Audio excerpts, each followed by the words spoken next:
almost 10 years before Apollo 11, the United States had a secret plan for the moon. Not to land on it, not to study it, but to detonate a nuclear bomb on it. During the Cold War, America was losing the space race. Sputnik had already shocked the world, and Washington needed a response. Something so dramatic it would prove technological dominance overnight. So the US Air Force assembled a team of top scientists, including a young graduate student named Carl Sagan. Their mission: figure out how to blow up the moon. The project was called Project A119, and if it had actually happened, Apollo 11 might never have taken place, and history could look very different today.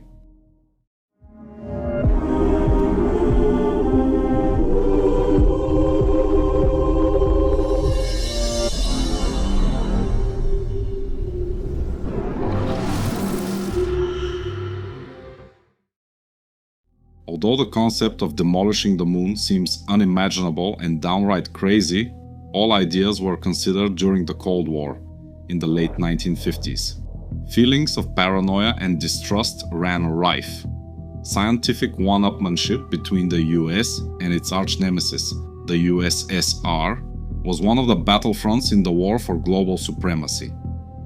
On October 4th, 1957, the public was surprised when news broke that the USSR had successfully launched the world's first ever satellite, Sputnik. Only a month later, Sputnik 2 was also launched into orbit. Dr. Vince Houghton, a curator of the International Spy Museum, described the moment as such, quote, "The Americans and the West were terrified of the concept that potentially the Soviets had beaten us at our own game. We'd always been the big kids in science and technology, the people who invented new and innovative things. All of a sudden, the Soviets had beaten us into space. The ball was in the United States court. Now the country needed to reclaim its authority and demonstrate that its technology was bigger and better than the communists. They needed a symbol as big and fast as possible." That same year, Edward Teller, the inventor of the hydrogen bomb, wrote a project about outer space detonations. He proposed detonating at least one bomb on the moon and another one near it to test the lunar surface after the eruptions. He wasn't the first scientist to suggest it, and by the end of 1957, there were rumors that the Soviets were considering it too. A sensationalist piece in the Pittsburgh Press reported, quote, "The latest rumor going around is that the Russians plan to explode a rocket-borne H-bomb on the moon on or about November 7th. If that's true, look out. The rocket and its cargo of violence are more likely than not to boomerang." In 1958, the Air Force began assembling a team to see if this outlandish plan would be plausible. But there was one problem. From the Air Force's perspective, the explosion would serve two purposes. One, the blast effects would be measured by scientists who would learn more about the moon than ever before. The other, perhaps even more important, a giant explosive cloud in space would be visible to the whole world. This would undoubtedly serve as a show of strength for America. Dr. Leonard Reiffel was approached by the Air Force to lead the project. He had already held senior positions at NASA and was a close co-worker of Nobel Prize winner Enrico Fermi. Along with other world-renowned scientists, Reiffel was intrigued and fascinated by the subject matter, even though the moon wasn't his area of expertise. In a 2000 interview with The Observer, he stated, quote, "The Air Force wanted a mushroom cloud so large it would be visible from Earth. The US was lagging behind in the space race. The explosion would obviously be best on the dark side of the moon. And the theory was that if the bomb exploded on the edge of the moon, the mushroom cloud would be illuminated by the sun. To know everything there was to learn about the moon, Reiffel recruited Gerard Kuiper, a Dutch astronomer, planetary scientist and selenographer. One of the last men to be hired was doctoral student Carl Sagan. His job was to accurately model the expansion of the dust cloud that would be caused by that kind of nuclear explosion on the moon's surface. The Air Force needed to know how big and visible the mushroom cloud would be. Almost a year and a half later, in the summer of 1959, Project A119 was presented to the Air Force in a report named A Study of Lunar Research Flights, an atomic bomb on the Moon. The now unclassified, almost 300-page investigation contemplated all the scientific, military, and political pros and cons of a hypothetical atomic explosion on the Moon. According to the report, quote, "A study was conducted of various theories of the Moon's structure and origin, and a description of the probable nature of the lunar surface is given.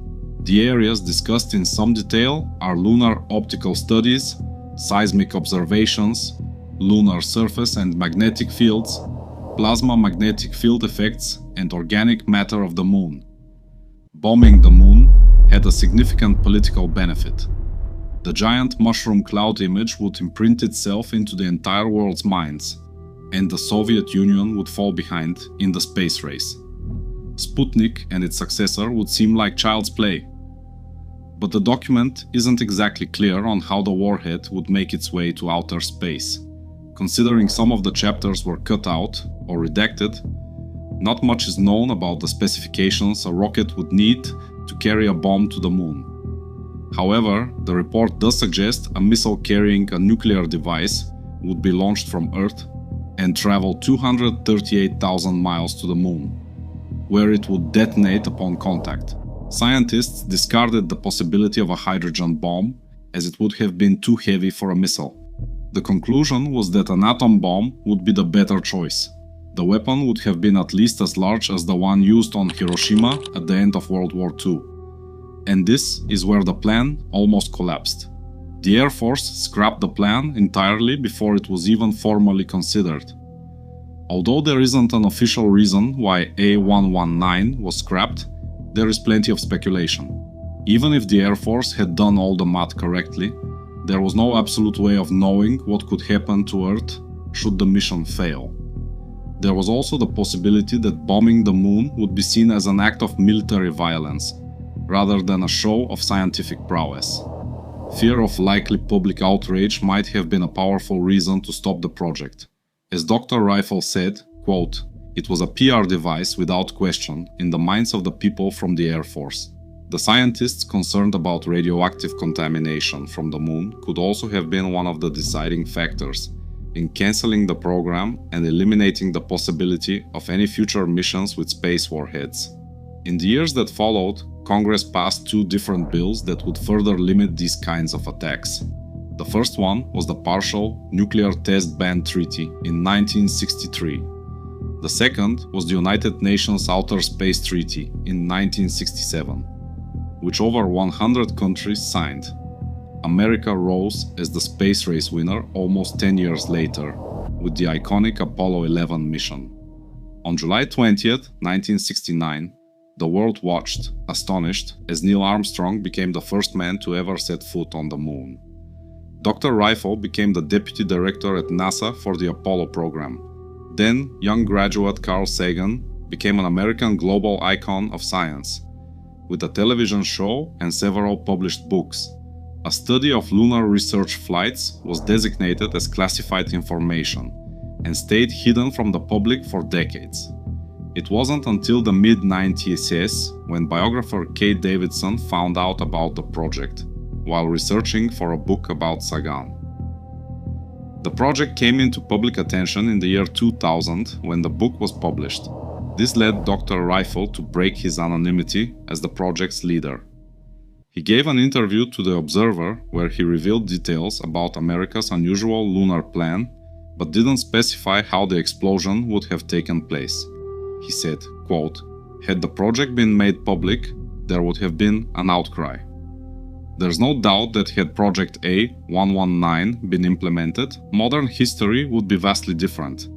The Moon is a source of scientific and artistic inspiration for people worldwide, and the thought of it not existing is mind-boggling.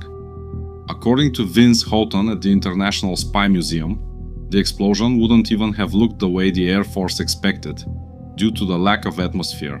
Instead of a mushroom cloud, the world would have only gotten a flash of bright light." British nuclear historian Dr. David Lowry said about the project, quote, It is obscene to think that the first contact human beings would have had with another world would have been to explode a nuclear bomb. Had they gone ahead, we would never have had the romantic image of Neil Armstrong taking one giant step for mankind. Some stories disappear beyond the event horizon of history. Tonight, we saved one before it was lost forever. This was another unknown file. And if you think nuking the moon was extreme, wait until you see the classified plan to build a US military base on the moon. Watch the Project Horizon file next, because the deeper you go, the stranger these files become.